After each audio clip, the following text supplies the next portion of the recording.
সম্মানিত প্রধান অতিথি, আমাদের এই অঞ্চলের কৃতি সন্তান ডাক্তার মোহাম্মদ ইউনুস উপস্থিত আছেন। ভুরুঙ্গামারী উপজেলা বিএনপির কর্ণধার আব্দুল ওয়াদুদ, শ্যামা, ইয়াসিন, শহীদুল, তৌহিদ সহ উপজেলা বিএনপির নেতৃবৃন্দ উপস্থিত আছেন।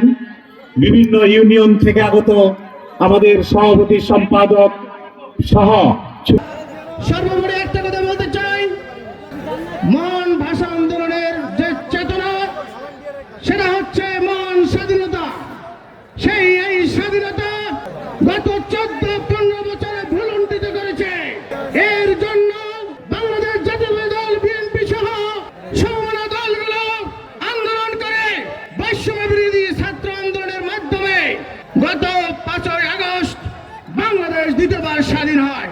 5ই আগস্টের পরে আপনার বিবেক বুদ্ধি দিয়ে আপনি জিজ্ঞেস করুন, আপনি কোথায় ছিলেন যখন 5ই আগস্টের জন্য একটা ছাত্র দল, যুব দল, স্বেচ্ছাসেবক দল, কৃষক দল, বিএনপি যখন মাঠে আন্দোলন সংগ্রাম করেছিল?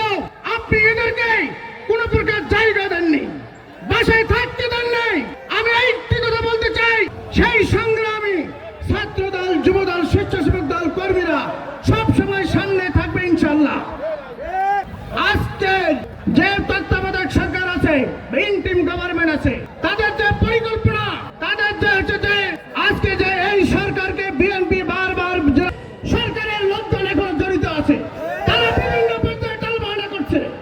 তারপরে তারা চলে যাচ্ছে বিএনপির ভাবমূর্তি ক্ষুণ্ণ করার জন্য কলা কৌশলের মাধ্যমে।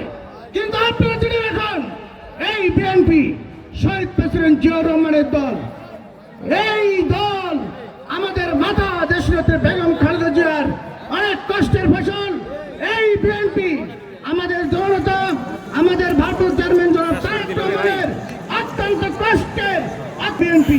এই জন্য আমাদের বর্তমান ভারপ্রাপ্ত চেয়ারম্যান শহীদ প্রেসিডেন্ট জিয়াউর রহমানের 19 দফা, আমাদের দেশনেত্রী বেগম খালেদা জিয়ার 230 ভিশন এবং জনাব তারেক রহমানের 2022 সালের 27 দফা এবং সমমনা দলের মাধ্যমে 2023 সালের 13ই জুলাই 31 দফা ঘোষণা করেছে।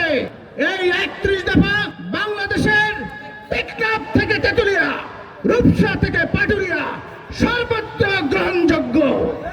এটা এই 31 দফা যদি ঠিক থাকে, বাংলাদেশের মানুষ, বাংলাদেশের প্রত্যেকটা জিনিস, শিক্ষায়িত প্রতিষ্ঠান, রাষ্ট্রায়ত্ত প্রতিষ্ঠান সবকিছু ইনশাল্লাহ ঠিক থাকবে। এবং বিএনপি যেগুলো ভালো কর্ম, বিএনপি যেগুলো কর্ম, সেগুলো আপনারা প্রচার করবেন।